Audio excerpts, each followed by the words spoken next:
Assalamualaikum warahmatullahi wabarakatuh. Selamat pagi semuanya. Semoga kita selalu diberikan kesehatan oleh Allah Subhanahu wa taala dan selalu berada di lindungannya.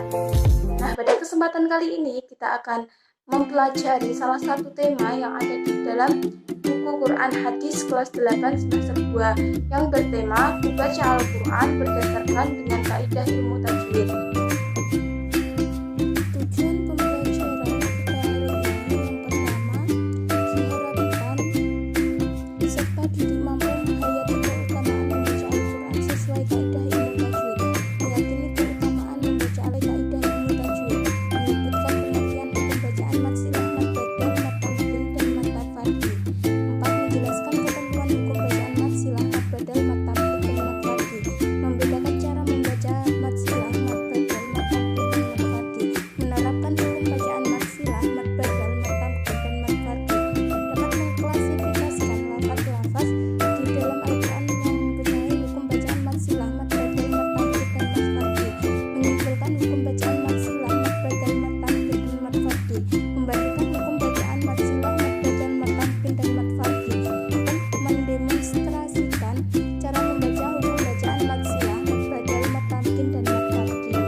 Sebelumnya, ada yang tahu apa itu Al-Quran?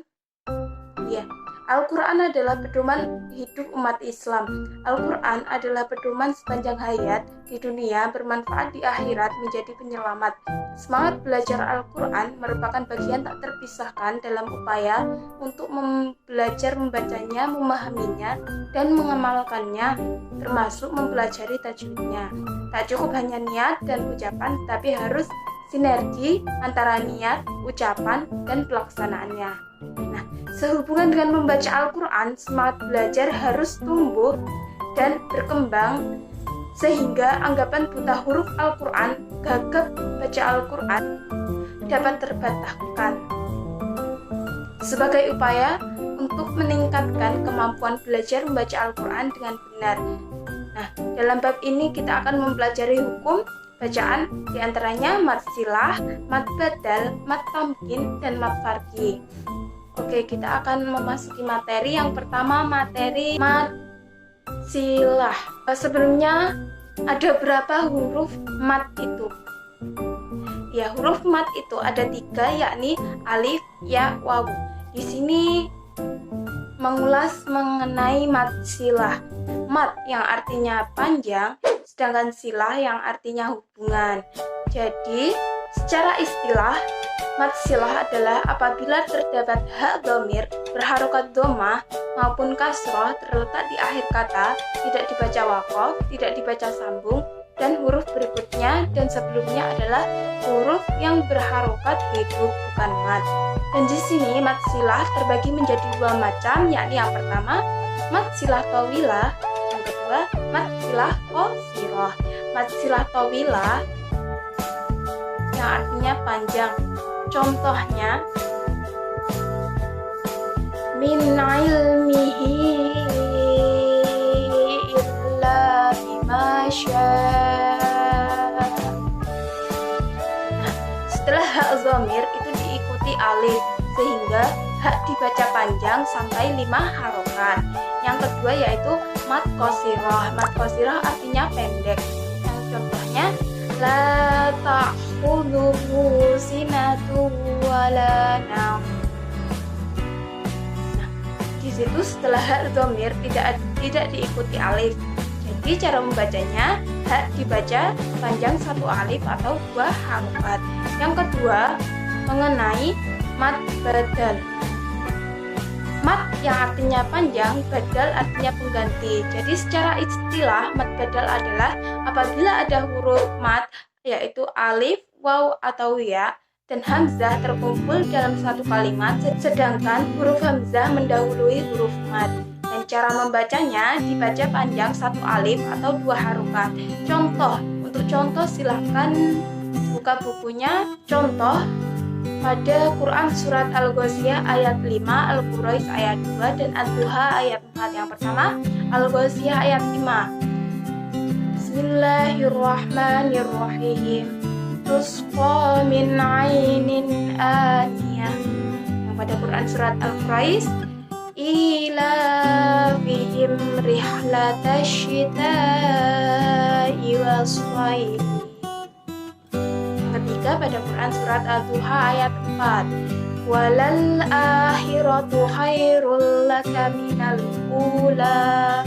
Jadi dibaca panjang satu alif atau dua harokat. Yang ketiga yakni mat tamkin. Mat yang artinya panjang dan tamkin artinya penetapan, pemantapan atau penguatan. Jadi secara istilah mat tamkin ada bila ada dua ya dalam satu kalimat, yang pertama bertasydid, ya kedua sukun, maka cara membacanya memantapkan bunyi yang bertasydid dengan ditekan dan ditahan dua harokat. Contoh, untuk contoh pada Quran surat Al-Baqarah ayat 61 yang berbunyi wa yaqtulunan nabiyyina biwairil haqq. Yang kedua, pada Quran surat Al-Baqarah ayat 213. Faba'asallahun nabiyyin. Ketiga pada Quran surat Al-Imran ayat 80 yang berbunyi tattahidul malaikata wan nabiyyin. Oke. Untuk selanjutnya yang terakhir yaitu mengenai mat farqi. Mat artinya panjang, farqi artinya pembeda. Jadi secara istilah mat farqi adalah bacaan yang berfungsi untuk membedakan kalimat istifham atau pertanyaan dan khobar atau keterangan. Dan cara bacanya dibaca 3 alif atau 6 harokat. Contoh hanya pada Quran surat An-Naml ayat 59, Quran surat Yunus ayat 59, dan Quran surat Al-An'am ayat 143 sampai 144. Pada Quran surat An-Naml ayat 59 berbunyi Qul Allah. Pada Quran surat Yunus ayat 59 juga Qul Allah. Dan yang terakhir pada Quran surat Al-An'am ayat 143 dan 144. Qul az-zakaraini. Baik, itu tadi penjelasan mengenai ilmu tajwid, yakni mat silah, mat badal, mat tamkin, dan mat farqi. Untuk selanjutnya silahkan kalian buka Al-Quran, mencari masing-masing 5 dari bacaan yang termasuk pembacaan mat badal, mat silah, mat tamkin, dan mat farqi. Dan selanjutnya dipresentasikan minggu depan. Silahkan mulai. Baik, sekian pembelajaran kita hari ini dan semoga bermanfaat. Untuk kesimpulan pembelajaran hari ini yakni dari segi bahasa, mat artinya panjang, sedangkan silah artinya hubungan. Menurut istilah, mat silah adalah apabila terdapat hak dhamir berharokat dhammah maupun kasroh terletak di akhir kata, tidak dibaca waqaf, tidak dibaca sambung dengan huruf berikutnya, dan seterusnya adalah huruf yang berharokat, itu bukan mat. Mat silah ada 2 macam, yang pertama yakni mat silah qasirah dan yang kedua mat silah tawilah. Yang ketiga, secara bahasa mat artinya panjang, badal artinya ganti. Jadi secara istilah mat badal adalah apabila ada huruf mat, alif, waw atau ya dan hamzah terkumpul dalam satu kalimat, sedangkan huruf hamzah mendahului huruf mat. Yang keempat, menurut istilah mat tamkin adalah apabila ada 2 ya dalam satu kalimat, ya pertama bertasydid, ya kedua sukun, maka cara membacanya ditekankan. Nah, yakni mat farqi secara bahasa yang artinya pembeda. Secara istilah mat farqi adalah bacaan yang berfungsi untuk membedakan kalimat istifham atau pertanyaan dan khobar artinya atau keterangan. Cara membacanya mat farqi dibaca 3 alif atau 6 harokat. Sekian pembelajaran kita hari ini, semoga bermanfaat. Wassalamualaikum warahmatullahi wabarakatuh.